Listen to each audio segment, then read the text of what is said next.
গত অন্তর্বর্তী সরকারের আমলে দেশে ইন্ডিয়ান প্রিমিয়ার লিগ বা আইপিএল এর সম্প্রচারে নিষেধাজ্ঞা দেওয়া হয়েছিল।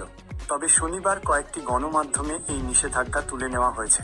এমন খবর প্রকাশিত হলে বিষয়টি নিয়ে নিজেদের অবস্থান স্পষ্ট করেছে ministry of information and broadcasting.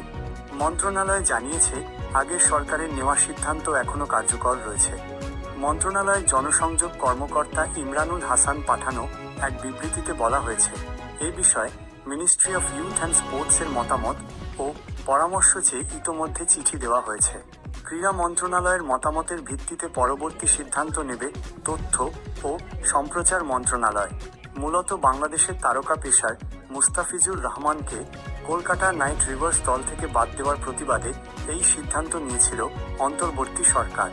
গত 5 জানুয়ারি পাঠানো এক চিঠিতে উল্লেখ করা হয়, board of control for cricket in India কর্তৃক 26 মার্চ শুরু হতে যাওয়া আইপিএল আসরে মুস্তাফিজুর রহমানকে কেকেআর দল থেকে বাদ দেওয়ার বিষয়টি সরকারের নজরে এসেছে এবং এর কোনো যৌক্তিক কারণ জানা যায়নি।